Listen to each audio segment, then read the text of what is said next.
यो ज्ञानं विरक्तिमेव चाप्नोति दुःखनिमित्तमभिदं तेन सुलब्धं भवति जन्म।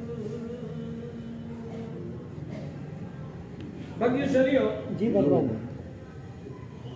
दुखकारी परम करुणे से गए तारक देवादिदेव तीर्थंकर भगवंतों ने जगत के जीव मात्र के कल्याण के लिए धर्म शासन की स्थापना की है। आज तक इस धरती पे अनंत तीर्थंकर भगवंत हो चुके हैं।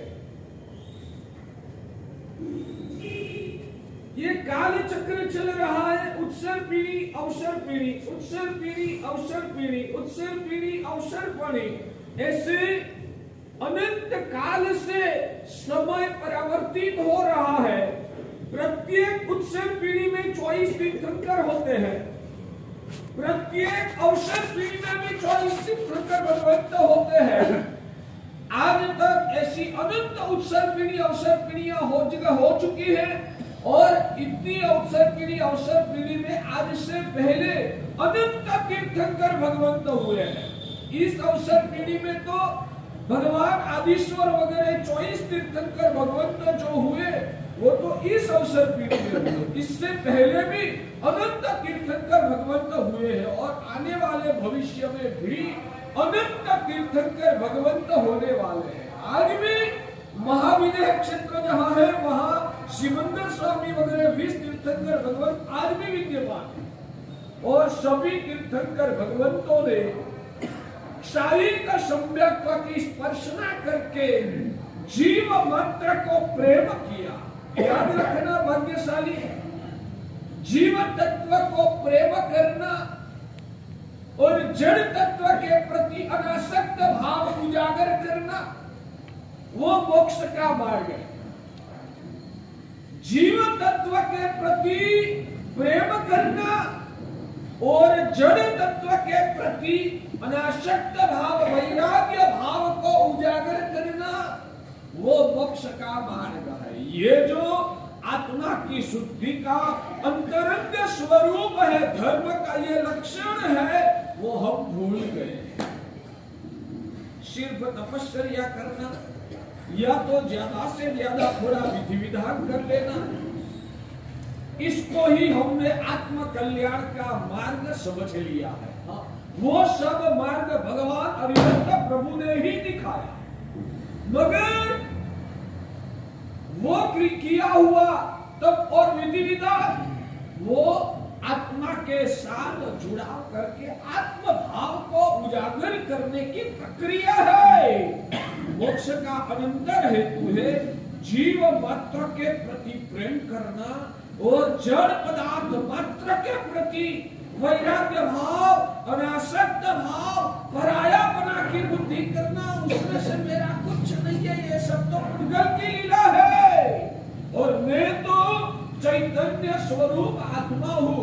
पुद्गल से भिन्न ऐसे आत्म शुद्ध आत्म स्वरूप का संवेदन करना, आत्म स्वरूप की धारणा करना, आत्म स्वरूप की अनुभूति करना और आत्मा से पराये ऐसे पुद्गलों को पराये के रूप में समझ के उसके प्रति आसक्ति का परिणामों को तोड़ना वो मोक्ष का मार्ग। अंदर उतरता है या नहीं उतरता? तीसरी चौथी बार बोल रहा हूं, जीव मात्र के प्रति प्रेम वो मोक्ष का मार्ग है भाग्यशाली।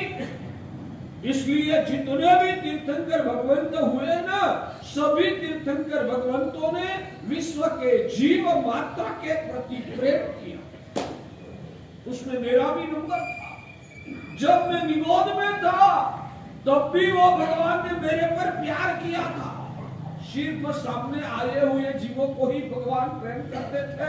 इतने भगवान संकुचित मनोवृत्ति वाले नहीं थे।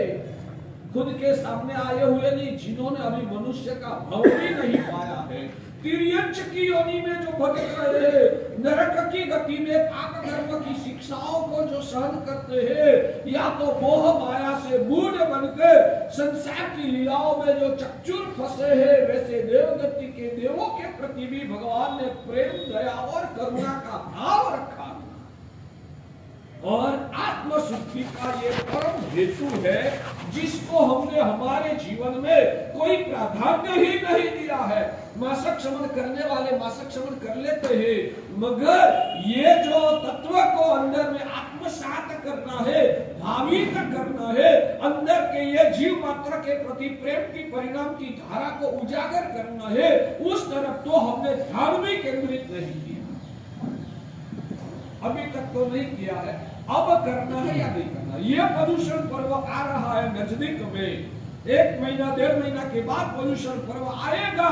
ये प्रदूषण पर्व की आराधना अपन को कैसे करना है? बाकी कैसे करोगे? मासक शमन कितने लोग करने वाले पता नहीं, मुझे कोई इतनी ज्यादा अपेक्षा भी नहीं है। ताकत है तो छुपाना नहीं, ताकत है तो छुपाना नहीं, ताकत नहीं है तो बलजबरी से करना नहीं। भगवान ने धर्म यथाशक्ति करने का कहा है। आप में ताकत है तो चुकिए मत, और ताकत नहीं है तो जबरदस्ती से करिए भी मत। शक्ति को छुपाना नहीं है, यथाशक्ति आपसे हो सके उतना खाने पीने की लालसा को छोड़कर आप भगवान की आज्ञा के अनुसार धर्म की आराधना करो। आप जितने उपवास करोगे ना, आप एक दिन भोजन लेते हो ना, एक दिन भोजन, तो एक दिन का भोजन के लिए कितने जीवों की हिंसा होती है? 27 जीवों की हिंसा होती है, एक दिन के नहीं, एक टंक के भोजन में। एक आपने मान लो कि चाय पिया, एक चाय पिया, तो वो चाय पीने के लिए, चाय बनाने के लिए कच्चा पानी का यूज होगा। एक कप चाय पिया, एक कप चाय बनाने में पानी का जो यूज होता है, कितना पानी का यूज होगा? एक कप चाय बनाने तो उसमें पानी का यूज कितना होगा? 10%। मान लो ना 10%, 20%, 25%, जो भी, जैसी आपकी समृद्ध व्यक्ति एक पानी का यूज नहीं करेगा, अकेला दूध की चाय। और गरीब है तो 70% भी उसमें पानी हो सकता है। जो हो वो अपन को वो चर्चा का विषय नहीं है। अपन को वो समझना है कि पानी के एक बूंद बूंद में मेरे भगवान ने प्रत्यक्ष रूप से असंख्य जीवों का दर्शन किया। पानी के एक एक बूंद में असंख्य जीवों भगवान ने देखे हैं। तो एक कप चाय पीऊंगा तो उसमें जो पानी का यूज होगा उसमें अब काय की हिंसा होगी। अग्नि के पर आप चाय गर्म करोगे, उस अग्नि में भी भगवान कहते कि असंख्य जीवों की हिंसा हो जाती है। आप दाल सब्जी खाते हो, सब्जी में वनस्पति है, वनस्पति में भी जीव है, उन जीवों की हिंसा होती है। एक रोटी खाओ, एक खाखरा खाओ, तो एक रोटी एक खाखरा में कितने गेहूं का आटा होता है? एक खाखरा, एक रोटी में कितने गेहूं के दाने का आटा होता है? 15-20 दाने थोड़ी ना हो सकते। 25 ग्राम, 15-20 में तो दाने की संख्या की बात करता हूँ। कितने दाने होंगे? करीबन 100, 200, 400, 500 दाने होंगे ना। जो भी हो मुझे पता नहीं है, क्योंकि मेरा विषय है, वो तो बहनों का विषय।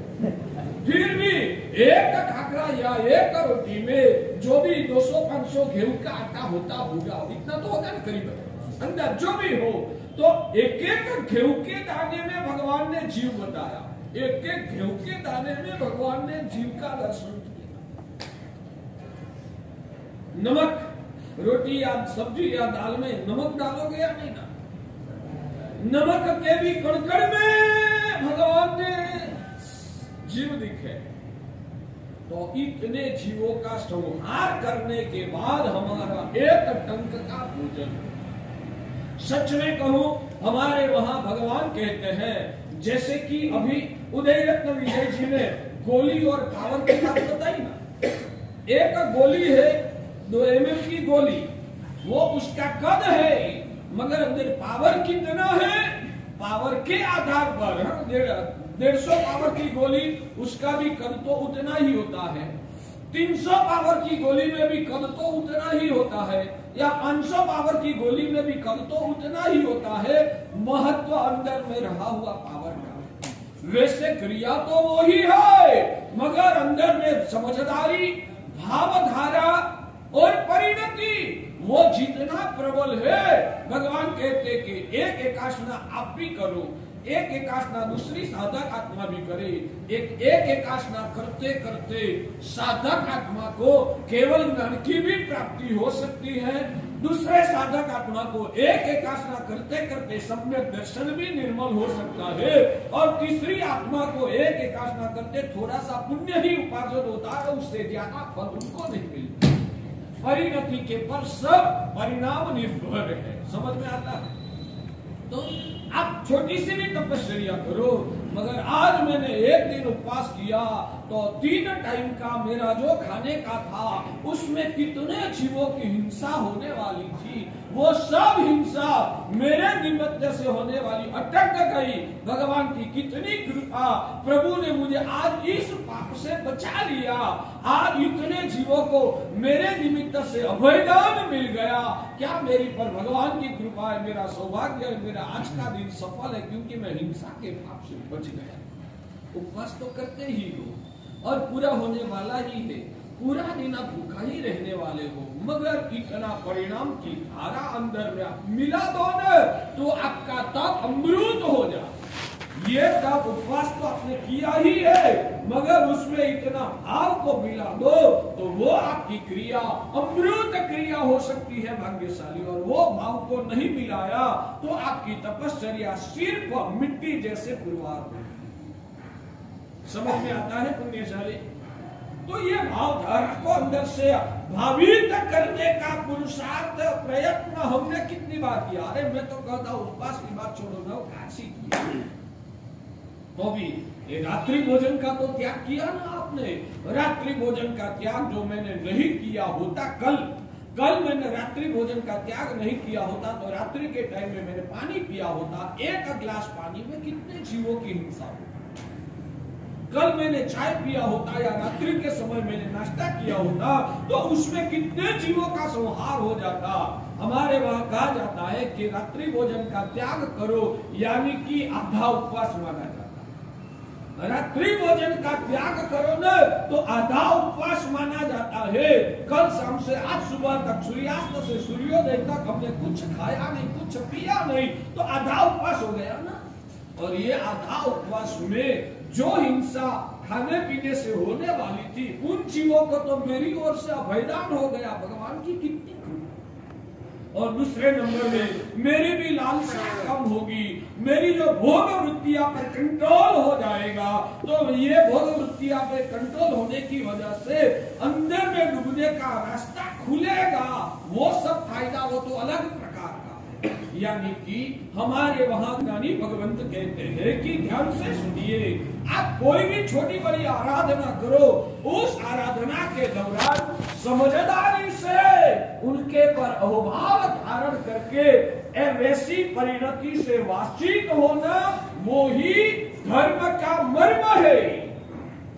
क्रिया कोई भी कर लिया, मगर अंदर परिणाम की धारा जो उजागर नहीं हुई तो वो धर्म तात्विक रूप से आत्मा को फायदा नहीं कर सकता। क्रिया वही है, छोटी हो या बड़ी हो, मगर संवेदना से वासित बनो, अंदर में पवित्र अध्यवसायों से आत्मा को भावित करो। और वो जो परिणति की धारा है ना, वो परिणति की धारा ही आत्मा को अंदर से निर्मल बनाती है, कर्म का कचरा को जलाती है, अंदर की विकृतियां को खत्म करके आत्मा को शुद्ध करने का सामर्थ्य वो परिणति में छुपा हुआ। आज हमारे जिन शासन में सबसे बड़ी दरिद्रता ये है कि क्रिया मार्ग या तप धर्म शायद उसका आचरण हो रहा है, मगर अंतर आत्मा को सम्यक भावनाओं से वासित बनाने की ये जो साधना है ना, वो साधना सुख रही। ठीक है, हाँ बोलिए। इसका मतलब ये रहेगा कि हमारा मन शुद्ध होना चाहिए। मन शुद्ध होना चाहिए, पक्की बात है ना, कौन मना करता है, वो तो बता रहा हूँ। मन और आत्मा दोनों चीज एक ही है या अलग? नहीं नहीं नहीं, मन वो आत्मा तक अपन को पहुंचने का साधन है। मन वो तो जड़ है, मर जाओगे तब जैसे शरीर यहाँ रह जाएगा, ये मन भी यहाँ रह जाएगा, वो यहाँ रहने वाली चीज है। आत्मा तो शाश्वत अविनाशी चीज है। ये जो आपका मन यानी कि मगज है ना, वो तो जब स्मशान में आपका देह को जलाएंगे ना, तब ये दिमाग को भी वो भी राख हो जाएगा। मगज वो तो शरीर का एक पार्ट है। यानी कि आत्मा तो अविनाशी तत्व है। तो समझिए पुण्यशाली, हमें ये भाव से, ये परिणामों से वासित होना है। तो परिणाम की धारा वो धर्म का मर्म है। परिणाम की जो धारा है वो ही धर्म का मर्म है। आज हमारा जो भी धर्म है ना, वो प्राण बिना के कलेवर जैसा है। आज हमारा जो धर्म है वो प्राण बिना के कलेवर जैसा है। जैसे कि आदमी जिंदा है, वो फिरता घूमता है, उस वक्त 2 हाथ होता है, 2 पैर होता है, पेट होता है, छाती होती है, गर्दन होती है, आंख होती है, कान होता है, सिर होता है, सब होता है। अब आदमी मर गया, उनका डेड बॉडी पड़ा है, तो डेड बॉडी में हाथ, पैर, नाक, कान वगैरह होगा या नहीं होगा?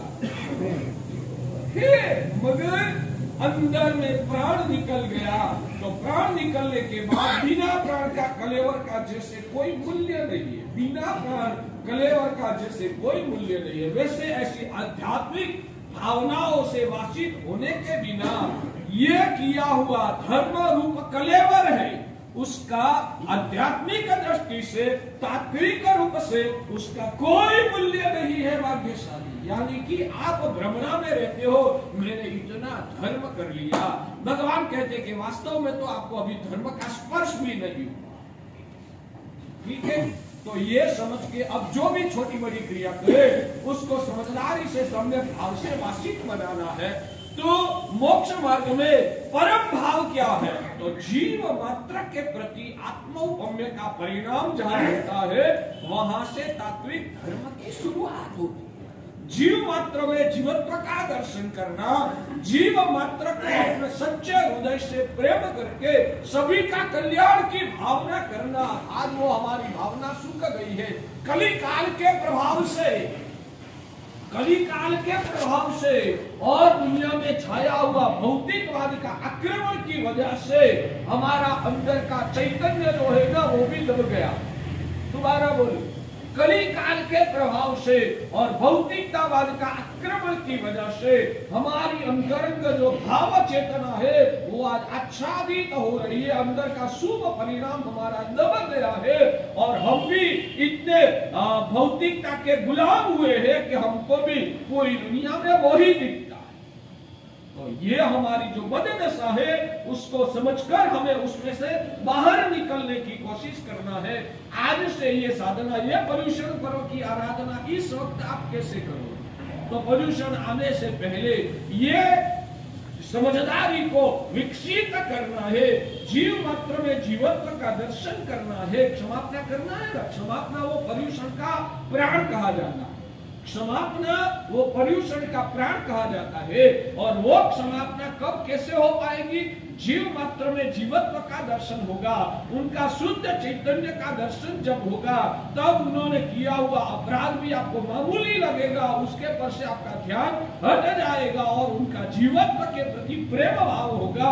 तो ही आप सच्ची क्षमापना कर सकते हैं। और ऐसी क्षमापना करने के लिए जीव मात्र में जीवत्व का दर्शन, भले उसने कैसा भी कर लिया, मगर आखिर में तो वो भगवान जैसी पवित्र आत्मा है ना, बस उन आत्मा के प्रति मेरा प्रेम है।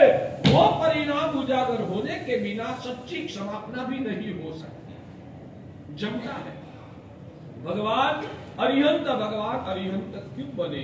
इस जगत में सर्वोत्कृष्ट पुण्य के स्वामी कौन? इस जगत में सर्वोत्कृष्ट पुण्य के स्वामी अरिहंत भगवान है। और ये अरिहंत भगवान अरिहंत पद की ऊंचाई तक किस वजह से पहुंच पाए? इंद्र महाराजा भी प्रभु का चरणों में सिर झुकाते हैं, प्रभु के चरणों की उपासना करते हैं, प्रभु के कल्याणक महोत्सव को मनाते हैं, प्रभु की भक्ति करके प्रभु के सामने सेवक बनकर हाथ जोड़ के भगवान की आज्ञा को शीर्षावंद्य करते हैं। इतना प्रकृष्ट पुण्य भगवान को कैसे पैदा हुआ? और इतना प्रकृष्ट पुण्य जिस भावना से हो सकता है, उस भावना से इस जगत में क्या असंभव है? प्राप्ति असंभव कुछ नहीं। यानी कि हमेशा स्वार्थ भाव को छोड़कर आज पूरे प्रवचनों का एक महत्व का केंद्र आपको सिखा रहा हूं कि आप सब पुण्यात्माएं मिला हुआ जीवन को सफल बनाना है तो सबसे पहला ये काम एक कीजिए, अंदर की संकुचित मनोवृत्ति और स्वार्थ भावना को जलाकर अब परोपकार की भावना से वासित बनना है। दूसरे का हमेशा उत्कर्ष और अभ्युदय की चाहना रखना है। मैं करोड़पति बना, आपने वहां आता है बेथरसा वगैरह किसकी बात आती है? उन्होंने मन में चाहा था मैं जैसा धनाढ्य बना हूं, मिनिमम 360 साधर्मिकों को मैं मेरे जितना ही समृद्धिशाली बनाऊंगा। ये साधर्मिक भक्ति का अंदर की पवित्र भावना से मैं पैदा हुआ परिणाम था। क्या भावना रखी थी? जरूरियात वाले कोई साधर्मिकों को 10-10 हजार रुपये का दान करूंगा, वो भावना रखी थी। वो तो छिछरी भावना है। जरूरियात वालों को, मुझे उनकी जरूरियात क्या, आप जरूरियात आप दूसरे के लिए वही सोचते हो ना कि जरूरियात वाले को मैं इतना दूंगा। जिसको जरूरत नहीं उसको देने से क्या मतलब? अच्छा पहले खुद को पूछो कि जिनको जरूरत नहीं उनको कमाने से क्या फायदा? नहीं,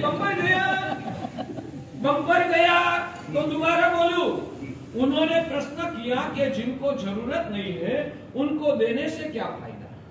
तो मैं कहता हूं कि जिनको जरूरत नहीं है उनको कमाने से क्या फायदा?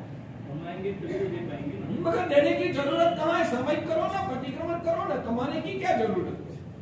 आप कमाई करके दान दोगे उसमें जितने जीवों को फायदा होगा उससे ज्यादा आप कमाई छोड़कर पूरे दिन सामयिक प्रतिक्रमण कौशल में रहोगे ना तो लाखों करोड़ों जीवों को अभयदान मिल जाएगा।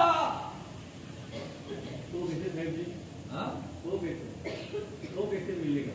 क्या कैसे मिलेगा? नहीं, अगर यहाँ मैं दिन में बैठता रहूंगा तो ये तो मेरा हो गया। मैं आपका नहीं होगा। आप यहाँ बैठोगे ना तो कितने जीवों को शांति मिलेगी। एक क्रूर कसाई वो एक जेल में अटक गया तो उनको अभयदान मिल गया। आप यहाँ से घर पे जाओगे ना, स्कूटर पर बैठ के जाओगे, कितनी चिड़िया रास्ता में आपके टायर के नीचे मर जाएगी। उन जीवों को सहायता मिलेगी कि वो आत्मा उपासन में सामयिक करके बैठा है ना, तो बहुत अच्छी बात है, हमको अभयदान मिला। आप घर पे जाके वॉशरूम में जाके पानी का जो यूज करोगे ना, कितने जीवों का संहार हो जाएगा। उसके बदले में यहाँ बैठ के आप सामयिक में रहोगे ना, और उन जीवों से आपको क्या है कि आशीर्वाद मिलेगा। अच्छा हुआ तो उधर जाके बैठा तो हमको तो जीवनदान मिल गया ना। ऐसे पूरे दिन में सुबह में आज उठे, रात में सो जाते हो, तब तक कितने जीवों का संहार करते हैं आप लोग। तो बढ़िया है, व्यापार करके भौतिक 10, 15, 25 हजार रुपये का दान कर दो ना, उससे ज्यादा अच्छा है कि आप सामयिक में बैठो ना तो बहुत सारे करोड़ों असंख्य जीवों को सहायता मिलेगी। वो 10,000 रुपये का दान से भी बड़ी बात। चलिए मूल विषय पे आगे चलिए पुण्यशाली। बात ये है, क्या थी? जरूरत वालों को देना चाहिए। वो जो आपकी मानसिकता है ना, साधर्मिक भक्ति 10,000 की नहीं, सब तो सामान उठाने। अब मैं वही बता रहा हूँ, जरूरत वालों को देने से क्या फायदा? जरूरत जिसको नहीं है उनको देने से क्या फायदा? उस प्रश्न का जवाब मैं दे रहा हूँ, ध्यान से सुनिए, आपको टच होने वाला। जरूरियात है ही नहीं, उसको कमाई करने से क्या फायदा? समझ में नहीं आया? फोकस नहीं होगा जितना आपको जरूरत है, इसलिए आप कमाते हो। चलो मैं एक नियम दे देता हूं, जिनको जरूरत है उनको बाजार में जाने की मैं छूट देता हूं। जिनको जरूरत है उनको बाजार में जाने की छूट देता हूं। जिनको जरूरत नहीं है उसको बाजार में नहीं जाना। तैयार? हाथ तो ऊंचा करो, रिस्पॉन्स। कोई हाथ खड़ा नहीं करता। आप क्या जरूरत है इसलिए तो आप खुद के लिए भी ये नहीं सोचते हो, तो दूसरे के लिए ऐसा सोचने का आपको क्या है? आप खुद के लिए भी ऐसा नहीं सोचते कि जरूरत है उतना ही कमाना। चलो थोड़ा क्या बोलते हैं, ज्यादा छूट दूंगा। जरूरत से 2 गुना कमाना, उससे ज्यादा नहीं कमाना। बोलो तैयारी है? जितनी आपकी जरूरत हो उससे 2 गुना कमाने की छूट, बाद में बंद नहीं। चलो और आगे, जरूरत से 4 गुना कमाना, उससे ज्यादा नहीं कमाना। कितने लोगों की तैयारी है? एक भी नहीं। और क्या आप जैन हैं? आप जैन हैं बुद्धिशाली? जैन की व्याख्या भगवान ने यह बताई है कि जो भगवान के वचन में भरोसा रखता है और जो आत्मा को केंद्र में रखकर अनिवार्य रूप से मजबूरी से संसार की पाप क्रिया करता है, मगर वो उनको पाप रूप लगता है। चलो और आगे बढ़कर बोलता हूँ, जरूरियात से भी ज्यादा कमाई करना वो पाप है, ऐसा मानते हो? मानते हैं। कितने लोग मानने वाले? आपको खड़ा कीजिए। जरूरियात से ज्यादा कमाई करना वो पाप है, वैसा मानते हो? रिस्पॉन्स नहीं आता। 2-4 व्यक्ति हाथ खड़ा करती है। जरूरियात की लिमिट नहीं है। जरूरियात की तो लिमिट है, आपकी सोच में लिमिट नहीं है। आपकी जरूरियात आप खर्च कर करके साल भर में नहीं, जिंदगी भर में कितना खर्च कर पाओगे? 1000 करोड़ का खर्च करने की आपकी क्या ताकत है? करना है तो भी नहीं कर पाओगे, आपकी हैसियत कहाँ है? जरूरियात की तो लिमिट है, मगर आपका लोभ की वृत्ति में लिमिट नहीं है, ऐसा बोलो। जरूरियात में तो लिमिट है, आप पूरा दिन में कितना खर्च करते हो? आपको साल भर में जो भी कपड़े के लिए, खाने के लिए, घर की मरम्मत कराने के लिए, या तो थोड़ा कुछ सुकृत करने के लिए, आपका लड़का लड़की का खर्च निकालने के लिए सब मिला हो। पिछले 10 सालों का रिकॉर्ड आप तपासिए कि आपका साल भर का खर्चा कितना निकलता है। मैं कहता हूं कि लास्ट 10 साल का अपना रिकॉर्ड निकालना, उसमें जितना सालाना का खर्च होता है, मान लो कि आपका साल का 5 लाख का खर्च हुआ, मान लो उदाहरण के रूप में, ज्यादा से ज्यादा मैं लिमिट बता, तो आपको हर साल 5 लाख रुपया आराम से बैठे बैठे मिल जाए, इतना कमाई हो जाए, बाद में धंधा बंद कर दे। बोलो, वो नियम दे दो। साल भर का 5 लाख रुपया आपको बैठे बैठे मिले, वैसी व्यवस्था हो जाए तो बाद में ज्यादा धंधा नहीं करना। बोलो, कहते आप? अगर ज्यादा पैसे नहीं रहेंगे तो धर्म प्रभावना भी हमसे कम बनेगी ना फिर। अरे धर्म प्रभावना की बात छोड़ो, पहले धर्म आराधना तो करो। खुद में तो धर्म का लक्षण है नहीं, और धर्म की प्रभावना करने की बातें क्यों आपको बचाव करने के लिए? तो क्या हम आपको नहीं समझते भाग्यशाली? चलिए आगे। तो भाग्यशाली बात वो थी कि भगवान अरिहंत प्रभु भगवान बने, उसके पीछे भगवान की ये विशाल भावधारा थी कि भगवान जीव मात्र में जीवत्व का दर्शन करते थे। सब में जीवत्व का दर्शन होता था, और उस वजह से जीव मात्र के प्रति प्रभु के हृदय में प्रेम था। ये सब साधना सूत्र है भाग्यशाली। आप साधना का रहस्य को इसमें समझते नहीं है। आपने सुन लिया कि भगवान की ये भावधारा थी, मगर उसमें से मुझे जो सीखना है ना, वो आप नहीं सीखते।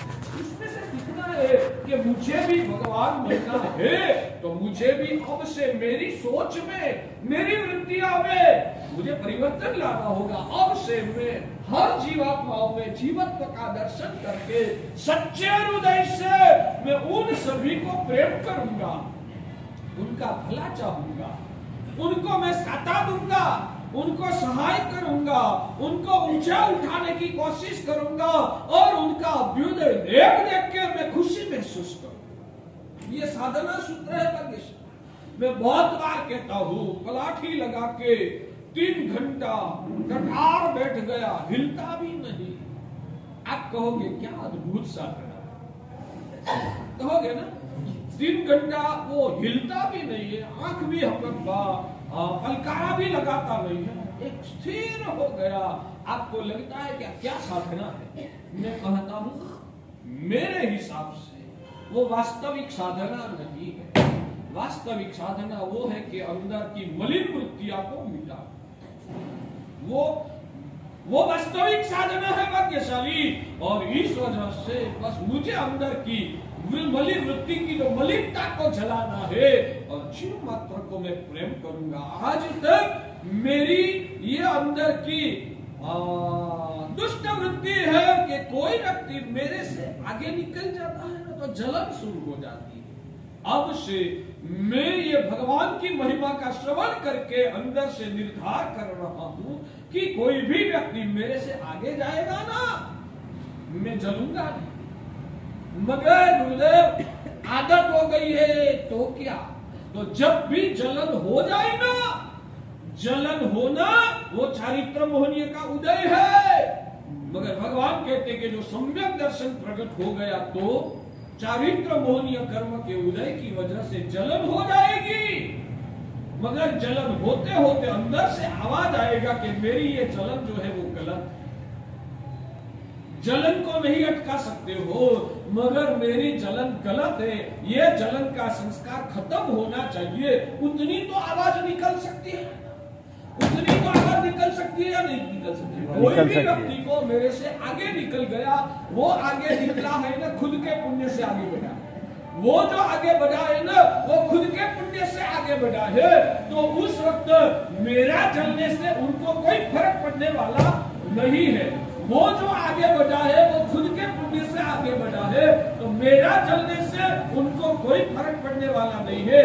मगर वो मेरा जलने से मेरे ही आत्मगुण अंदर से जल जाएंगे। तो मेरी आत्मा को बचाने के लिए अब से मुझे मेरे खुद में ही परिवर्तन लाना है, और वो परिवर्तन लाने के लिए मैं अंदर से बार बार रटूंगा कि मुझे उनका उत्कर्ष देखकर जो जलन होती है ना वो मेरा दोष है, वो मेरी अंदर की बदी है, मेरा अंदर का वो अवगुण है, वो मेरे लिए अच्छी चीज नहीं है, मैं गलत कर रहा हूँ।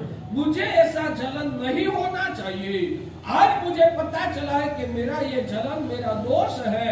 जब भी मैं भगवान के चरणों में जाता हूँ, भगवान को हर रोज प्रार्थना करूंगा, प्रभु आज तक तो मैंने मेरा खुद का दोष को दोष के रूप में देखा भी नहीं। आज पता चला है तेरे चरणों में आया हूँ, प्रभु करुणा करना, मेरा इस दोष को मिटा देना, प्रभु इस दोष की पकड़ में से मुझे छुटकारा दिलाना। प्रभु तेरी कृपा से ही वो संभव हो पाएगा। बार बार इस भावना को आप रटोगे ना तो उस भावना के प्रभाव से आपकी वो दोष की पकड़ ढीली पड़ेगी। और जो वास्तव में साधना करना है, वास्तव में मिला हुआ मनुष्य भाव और मिला हुआ जैन धर्म को सफल बनाना है, आत्मा का कल्याण करना है, मेरी आज एक रिक्वेस्ट है कि कम से कम आप ये एक दोष को बराबर पकड़ लो। इस दोष की पकड़ में से मुझे बचना है। मैं किसी का भी उत्कर्ष दिखते मैं अब जलूंगा नहीं, जल जाता हूँ, वो मेरा अनादिकालीन कुसंस्कार है। तो उसको मिटाने के लिए अब से मैंने बराबर ठान लिया है कि मेरा ये दोष है, उस दोष से मुझे छुटकारा पाना है। और इस भाव में जिन शासन मिलने के बाद भी मैंने इस दोष को मिटाने में सफलता नहीं पाई, तो दूसरे कौन से भाव में वो साधना हो पाएगी? तो इस भाव में भी मुझे ये साधना करना है। ठीक है भाग्यशाली, करोगे जी भगवान। कब करोगे? आपको पता है पिछली बार जब चौमासा किया था तब शायद मैंने आपको कहा था सुबह में तो परमात्मा की आप पूजा करके आए, फिर प्रवचन श्रवण करने के बाद 2 मिनट के लिए भी भगवान के पास जाना, ऐसा कुछ मैंने बताया था या नहीं बताया था? मुझे याद नहीं है, बताया था। और कभी कभी मैं ये बताता हूँ, क्योंकि जब आपने 1 घंटा तक प्रवचन श्रवण किया है ना तो आपका हृदय थोड़ा पिघला है, आपको सम्यक ज्ञान अंदर में उतरा है। उस टाइम भगवान के पास जाके आप दर्शन प्रार्थना करोगे ना तो वो दर्शन प्रार्थना निर्मल होगा, उसका रिजल्ट जल्दी से प्राप्त होगा। यानी कि प्रवचन श्रवण के बाद 2 मिनट के लिए भी, भले सुबह में 2 घंटा भगवान की पूजा करके आए तो भी 2 मिनट के लिए प्रभु के पास जाना और प्रवचन के अंशों को याद करके प्रभु को प्रार्थना कर लेना, प्रभु आज के प्रवचन में ये नया समझ प्राप्त हुआ है, तेरे चरणों में प्रार्थना करता हूँ कि मेरी इस बदी में से मुझे छुटकारा पाना है। दूसरे का उत्कर्ष देख देख के मैं जलता हूँ, वो मेरा कुसंस्कार अनादिकाल की मेरी ये गलत प्रकृति है। प्रभु बस आज लग रहा है कि वो मेरा संस्कार गलत है। सच में बताइए, आपने कभी खुद की गलतियां को गलती के रूप में देखा है या नहीं देखा? आपने खुद ने खुद की अंदर की गलतियां को गलती के रूप में देखा है या नहीं देखा? जो देखा ही नहीं है तो सुधार तो कैसे कर पाओगे? आज खुद की गलतियां को देखने की साधना में सफलता पाना है। मेरी ये गलती है, मेरा ये दोष है, मेरी ये कमी है, और उस कमी में छुटकारा पाना वो प्रभु की कृपा से ही संभव होगा। इसलिए प्रभु के चरणों में जाके प्रार्थना करना है कि प्रभु तू मुझे अंदर से सुधार दे, मेरा दोष को मिटा दे।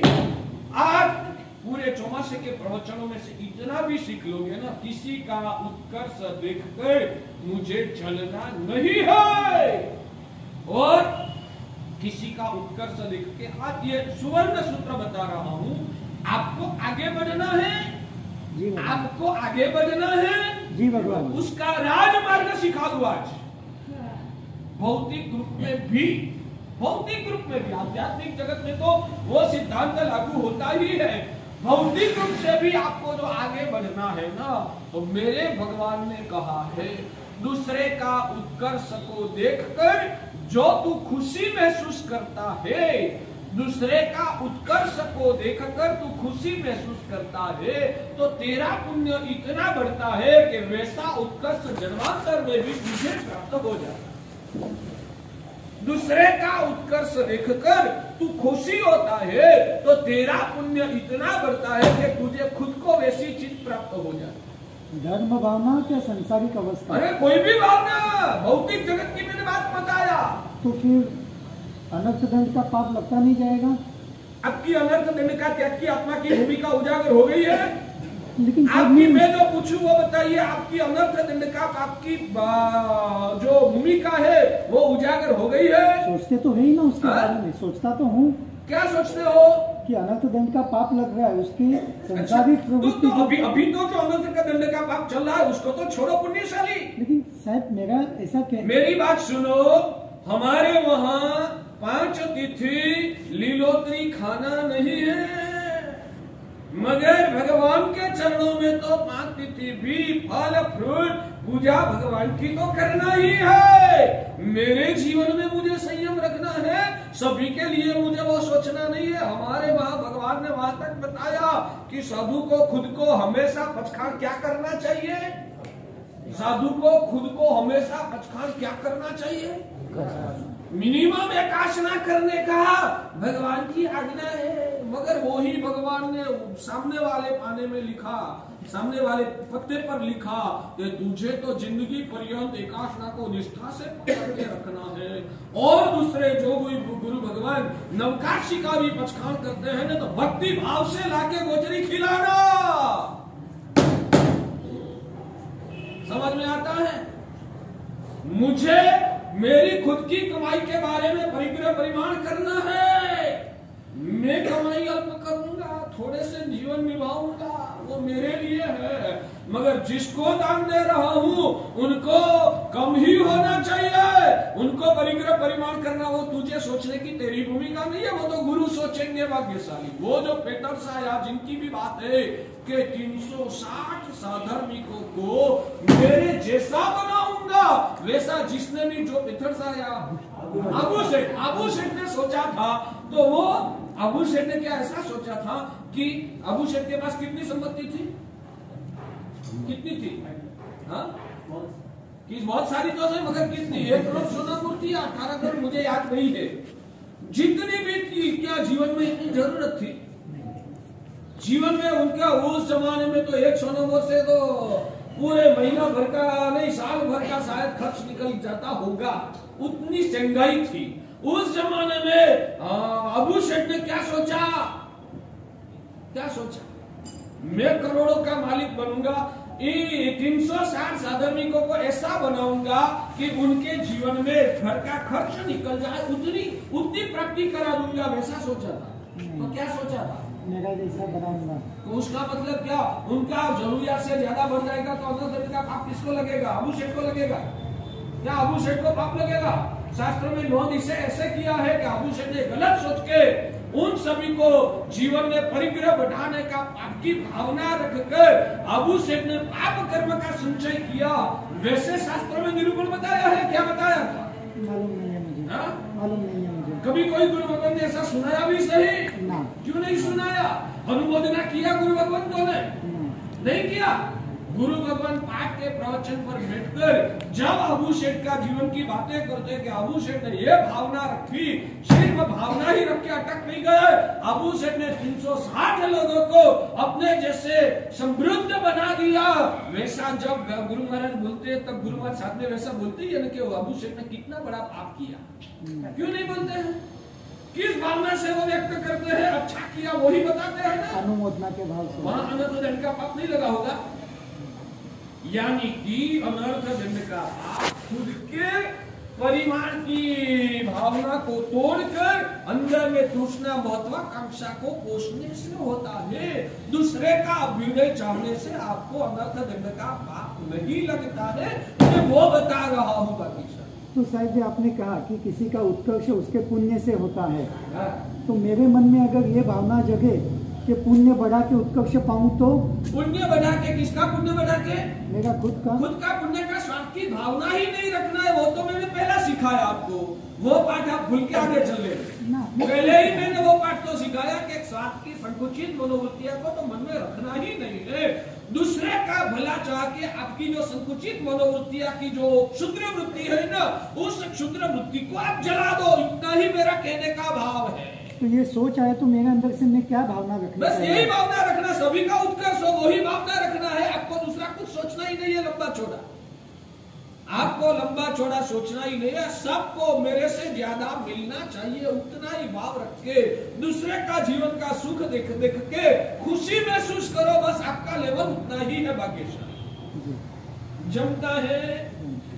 तो बात क्या थी कि अबू शेठ ने ऐसी भावना रखी कि 360 तक अटकना नहीं था। वो उनका मिनिमम टारगेट था। वो उनका मिनिमम टारगेट था। हो सके तो सबको बनाओ, मगर इतनी मेरी कैपेसिटी नहीं, तो मिनिमम 360 लोगों को तो मैं मेरे जैसा समृद्ध बनाऊंगा ही।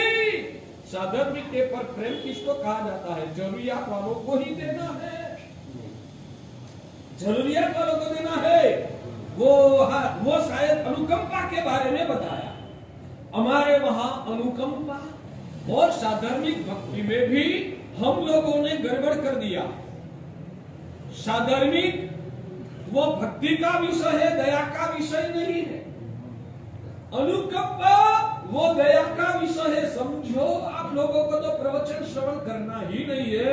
आज तो मेरे भगवान की और गुरु की कृपा है कि आप लोग इतने मेरे सामने आके बैठे, वो गुरु की करुणा है। बाकी धर्म स्थानक में सदगुरु जो भी प्रवचन देते हैं, किसके लिए देते हैं? धर्म स्थानक में सदगुरु एक एक घंटा तक पसीना बहा के अपना गला को जो परिश्रम देते हैं, पूरा शरीर को परिश्रम होता है। भाग्यशाली गुरु इतना परिश्रम करके धर्म प्रवचन आपके सामने जो करते हैं, वो किसके लिए? हमारे लिए। बात नहीं आती, हमारे लिए। मेरा हो गया मैं हमारे लिए। अरे वाह, धन्यवाद। कितने सरल लोग हैं। सच में कहता हूँ कि कोल्हापुर में चौमासा हुआ ना, खुशी महसूस करता हूँ। सदभाग्य है कि ऐसे श्रोता लोगों के सामने बोलने का मौका मिला। आपको धन्यवाद है। मगर यहाँ अटकना नहीं, अभी बहुत आगे की लंबी यात्रा बाकी है। आत्मविकास। तो बात ये है, प्रवचन श्रवण गुरु कराते हैं, अपने लिए कराते हैं। तो प्रवचन में किसको आना चाहिए? आप लोग आपकी अंदर की मानसिकता को बदलो। एक बार दो बार जाऊंगा, जमता है तो जाऊंगा, नहीं जम रहा है तो गुरु तो बोलते रहेंगे, अपन को जाना है तो जाना, नहीं जाना है तो नहीं जाना। वो गुरु का भयानक क्वालिटी वाला अनादर भाव है। भाग्यशाली आप यहाँ से रास्ते में से निकलते हो, आपको पता है कि ऊपर गुरु महाराज का प्रवचन चलता है, मगर मुझे नहीं जाना, मुझे तो मेरा आज कोई व्यापार का काम है, ये है हुरानी, ये पेमेंट है, ये है, तो मैं तो वहीं जाऊंगा, मेरे पास टाइम नहीं है। वो गुरु का अनादर है। भाग्यशाली वो सब चीजें जीवन में जितनी आवश्यक है ना, उससे ज्यादा आत्मा कमाई करने का, पुण्य की कमाई करने का, भगवान की आज्ञा का आराधन करने का ये एक ही भाव मिला है। उसमें मुझे जमेगा तो जाऊंगा, नहीं जमेगा तो हाँ। मैं आपको कहूँ, आपका कोई व्यवहार वगैरह आ रहे हैं, स्टेशन पे लेने के लिए जाना है, आपको जमे तो ही जाना या कैसे भी करके जाना पड़ता है? कैसे भी करके, अंदर जमे या ना जमे, मगर अपनी ड्यूटी है, अपनी फर्ज है, अपना कर्तव्य है, जाना ही पड़े। और वो 2-3 दिन यहाँ रुकने वाले, 4 दिन रुकने वाले हैं, तो 4 दिन उनके साथ साथ रहना पड़ेगा। वो आपको जमे तो ही रहना या न जमे तो भी औचित्य से रहना अपनी फर्ज हो जाती है। गुरु भगवान उपकार करने के लिए, हमको बचाने के लिए आए हैं, हमारे कल्याण के लिए वो पसीना बहाते हैं।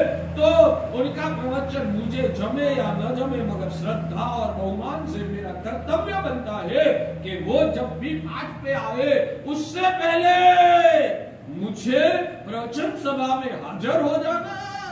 वो मेरा कर्तव्य है, वो मेरा औचित्य है, वो मेरा धर्म है। और उसमें मैं 5-10 मिनट भी लेट करूं, न जाऊं, वो तो बड़ा पाप है। न जाऊं वो बड़ा पाप है। कितने लोग ऐसा सोचेंगे लेट जाने से पाप लगता है तो जाना ही नहीं। पूरा लेट जाना वो पाप है तो जाना ही नहीं, वो तो बड़ा पाप है। लेट जाना वो पाप है, जाना ही नहीं वो तो बड़ा पाप है। यानी कि उसमें आपके लिए एक ही रास्ता है, सुबह में जल्दी से उठना। रात में सोने से पहले आपका प्लानिंग होना चाहिए, सुबह में इतने बजे उठ जाऊंगा, इतने बजे उठने के बाद स्नान करने में 10 मिनट तो ऐसा घूमता हूँ, आंखें चलता हूँ नहीं, मगर मुझे उठने के बाद दूसरे मिनट में मेरा स्नान की प्रक्रिया में लग जाना है। बाद में मंदिर में भगवान की पूजा करने के लिए जाऊंगा। पूजा करने के बाद घर पे आके नवकाशी में बातें करते करता हूँ, आधा घंटा निकल जाता है, मगर मुझे 15 मिनट में नवकाशी खत्म करना है। वो सब अगली रात से आप प्लानिंग करो ना, तो मैं दावा करके कहता हूँ आप यहाँ जितने लोग बैठे हैं ना, वो ज्यादातर 80% लोग तो समय पे आ सकते हैं, मगर आपको उसकी तकेदारी नहीं है, उसके पर निष्ठा नहीं है, अंदर से जागृति नहीं है ना, इसलिए आप लेट आते हो। बाकी आप में वैसी ताकत और अनुकूलता आप कर सकते हैं कि टाइम पे आप हाजिर रह सकते हैं, सिर्फ मन से। और ये भावना रखना ना, अगली रात से आप संकल्प करते हो मैं 8:40 बजे या तो ज्यादा से ज्यादा 8:44 बजे मैं उपासना में पहुंच जाऊंगा।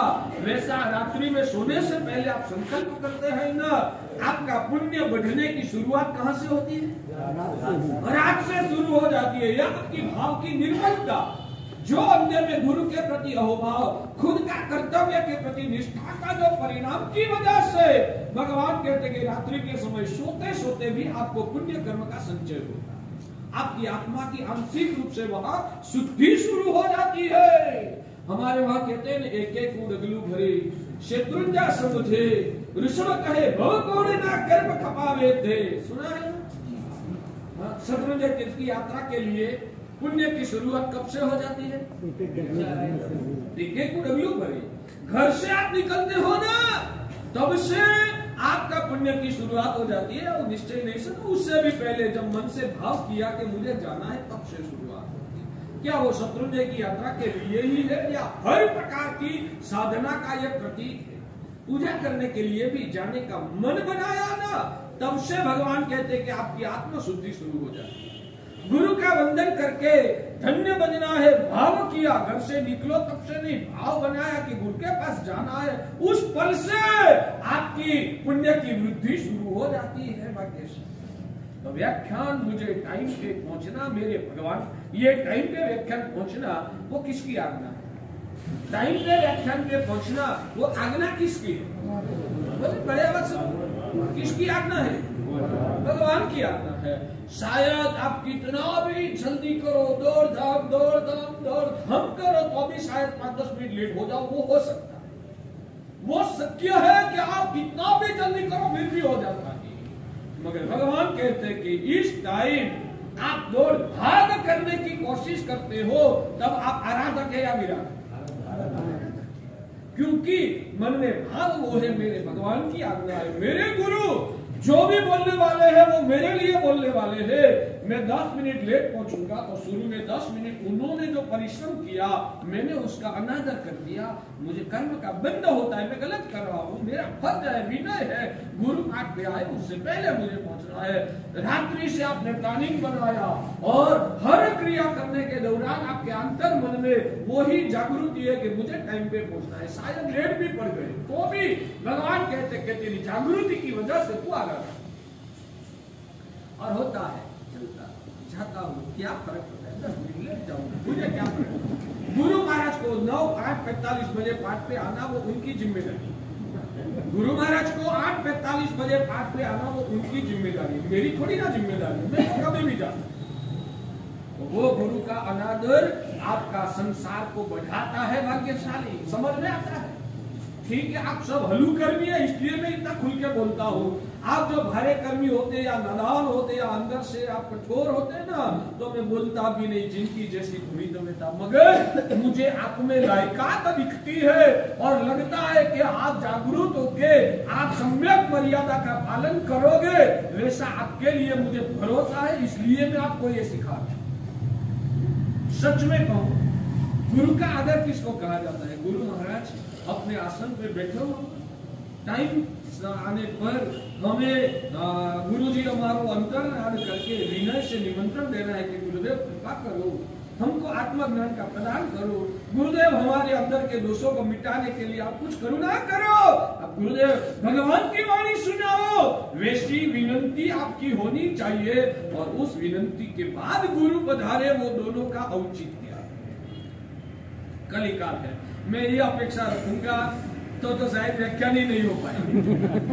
बोलो, कोल्हापुर में ऐसा नहीं है, साहूपुरी में साहिब कल से आप परिवर्तन देखोगे, बोलो ना, सबका आवाज चाहिए, कल से साहब आप परिवर्तन देखोगे, उतना तो बोलो यार, कल से परिवर्तन देखोगे। अरे वाह वाह वाह, धन्यवाद है पुण्यशाली। चलिए आगे, क्या बात चल रही थी? एक विषय में से दूसरे विषय में चला जाओ तो आप याद दिलाना। अनुकंपा, है? अनुकंपा, हाँ, अनुकंपा और भक्ति। भगवान कहते हैं बहुत गहन विषय है, अनुकंपा को भक्ति का विषय बनाना वो भी पाप है, अनुकंपा को भक्ति का विषय बनाना वो भी पाप है, और भक्ति का जो विषय है उसके पर अनुकंपा करना वो भी। अनुकंपा और भक्ति में फर्क क्या है? अनुकंपा में दुखी को सिर्फ दुख में साता देना, अनुकंपा में सिर्फ दुखी को दुख में साता देना है, राहत करना है, क्योंकि आप तो ध्यान और संक्लेश कर रहे हैं तो उनको थोड़ी समाधि मिले, बस उतना ही दिखना है, वो अनुकंपा है। और भक्ति में तो उनकी ज्यादा से ज्यादा अच्छे से अच्छे द्रव्यों से उनका बहुमान करने का होता है, वो भक्ति है। तो भगवान कहते हैं जो सुपात्र है, सुपात्र है यानी कि मोक्ष मार्ग की आराधना करने वाला है, सम्यक दृष्टि है, आत्म साधना करता है, वो साधर्मिक क्या गुरु है, उनकी भक्ति करना, यानी कि साधर्मिक जो है वो भक्ति का विषय है, साधर्मिक जो है वो भक्ति का विषय है, और दुनिया के जो गरीब और दुखी लोग है वो अनुकंपा का विषय है। पहले इतना भेद समझिए, दुनिया में जो गरीब और दुखी है वो अनुकंपा का विषय है, और जो मेरे प्रभु के भक्त है, नवकार पुत्र गिनने वाला, सामयिक करने वाला है, वो भक्ति का विषय है। अनुकंपा में क्या होता? तो सिर्फ उनकी जरूरियात की परिपूर्ति करना वो अनुकंपा, उनकी जरूरियात की परिपूर्ति करना वो अनुकंपा है, और अच्छे से अच्छी चीज देके उनकी भक्ति करना वो भक्ति है। भक्ति और अनुकंपा में फर्क समझ में आता है। अनुकंपा में सिर्फ उनकी जरूरियात को पूर्ण करने का होता है, भक्ति में अच्छे से अच्छी चीज का दान करके उसका सम्मान करने का होता है, वो भक्ति है। भगवान लिखते हैं कि जो भक्ति के पात्र है उनकी अनुकंपा करना, उसमें भी आपको दोष लगता है। जो भक्ति का विषय है उनकी भी अनुकंपा करना संदीप भाई वो अतिचार लगता है। भक्ति का जो विषय है उनकी अनुकंपा करना वो अतिचार लगता है, और जो अनुकंपा का विषय है उसकी भक्ति करना वो भी अतिचार का विषय, यानी कि उसमें भी दोष लगता है। तो जब जरूरियात की बात आती है ना तब तो अनुकंपा, उनकी जरूरत है इसलिए देना, वो तो अनुकंपा हुई। अनुकंपा तो गरीब दुखी लोगों की होती है, साधर्मिकों की, धर्मियों की अनुकंपा नहीं होती, यानी कि साधर्मिक के लिए उनकी जरूरियात को दिखना नहीं है, उनके पास करोड़ों, आप यहाँ साधर्मिक भक्ति रखते हो ना, साहूपुरी में साधर्मिक भक्ति होती है नहीं? अच्छा, जिनको जिनको जरूरियात है उनको ही बुलाना, जिनको घर में खाने का नहीं मिलता है, जिसके पास घर खर्च निकालने का पैसा नहीं है, उनको बुलाना। सबको जो करोड़पति है, जितू भाई जैसे, जसू भाई जैसे, उदय भाई जैसे है, उनको क्यों बुलाते हो खाने के लिए? उनको क्या जरूरत है? तो किस लिए बुलाते? भक्ति भाव। वहां साधर्मिक के लिए जरूरियात दिखना नहीं है, वहां तो उसका धर्म का सम्मान करना है, उसका धर्म का। वो भी दूसरा कुछ ज्यादा धर्म नहीं करता है, मगर हर रोज भगवान की पूजा तो करते हैं, हर रोज घर पे सदगुरु को बुला के उसका सम्मान करते हैं ना। धर्म की कुछ अल्प मात्रा में या ज्यादा मात्रा में धर्म की आराधना करते हैं, उसका धर्म का सम्मान करना है। तो उनको जरूरत है या नहीं है, वो मुझे देखना नहीं है। मुझे तो वो जो धर्म करते हैं ना, उसकी उस भावना का सम्मान करना है। तो वहां जरूरियात नहीं देखना है। और कोई आपकी जरूरियात देख के आपको खाने के लिए बुलाएंगे, जरूरियात देख के आपको कुछ देंगे, तो आपको कैसा लगेगा? सम्मान लगता है, अपमान लगता है? कोई आपकी जरूरियात देखकर आपको देंगे तो वो आपको सम्मान लगता है या अपमान लगता है? अच्छा क्या करूं, विषय अधूरा रह जाता है। और दूसरे दिन जब प्रस्तावना करते हैं तब विषय नया ही खुल जाता है। बस 1-2 मिनट में समापन कर देता हूँ, मेरा ध्यान नहीं रहा, आज घड़िया आगे चली। तो बस यहाँ समापन करूंगा। आपको प्रश्न होता है तो वापिस कल परसों के प्रवचन में, कल तो शिविर है, कल का विषय कुछ अलग रहेगा। परसों एक गिनती ऐसी भी है कि आप किसी को कोई डाउट है, प्रश्न है ना, तो एक प्रश्न पेटी रखी जाए। जिनको जो भी प्रश्न है तो आपका प्रश्न पेटी में डालिए। जाहिर में आप खुले आप मुझे पूछो ना, मुझे कोई दिक्कत नहीं, मगर सब लोग जाहिर में नहीं पूछ सकते। तो ये अवशिष्ट कि एक पेटी में आपके प्रश्न को डालना, उसमें से हमको जो उचित लगेगा तो इतने प्रश्नों का जवाब आपको एक दिन प्रश्नोत्तरी के रूप में प्रवचन के विषय में वो लिया जाएगा। ऐसा कुछ सोच रहे हैं तो जसू में एक पेटी की भी व्यवस्था कीजिए। तो कल शिविर है, ये विषय कल तो नहीं आएगा, आगे परसों या आगे आगे। मगर मेरा ऐसा है, दूसरे दिन जब सर्वज्ञ भगवान ने जगत के जीव मात्र के कल्याण के लिए धर्म की स्थापना की, वो मैंने जब बोला और वो बोलने के दौरान जिस दिशा में गाड़ी चलती है ना, उस दिशा में प्रवचन पूरा होता है। इसलिए आज का विषय कल टच हो जाएगा, अब मैं गारंटी नहीं देता हूँ, मगर आप प्रवचन में विषय को वापिस याद दिला के प्रश्न करोगे तो वापिस इस विषय का अनुसंधान हो जाएगा। तो ये सब सुन के आपके अंदर की भावधारा में और समझदारी में निर्मलता लाके आत्म शुद्धि की साधना में मिला हुआ जीवन को पुण्यशाली सफल बनाओ। वही मंगल कामना लास्ट में याद दिला देता हूँ। अनुकंपा का विषय, उसमें सिर्फ दया करना है, दुखी को मदद करना है, उनकी भक्ति करने का नहीं होता। और जो भक्ति का विषय है वहां उनकी जरूरियात को नहीं देखते हुए सिर्फ सम्मान करके उनको ऊंचे लाना और उनका सम्मान करना, वही भावधारा रहती है। ये अनुकंपा और भक्ति में भेद है। और भगवान कहते हैं कि जो भक्ति का विषय है वहां अनुकंपा करना वो भी पाप है, जो भक्ति का विषय है उधर अनुकंपा करना वो पाप है। वैसे जो अनुकंपा का विषय है उसकी भक्ति करना वो भी पाप है। तो ये चीज को आप जिन शासन का तत्व को समझकर आप सम्यक जीवन में आगे बढ़ो, वो ही अंतर से शुभ कामना। धन्यवाद।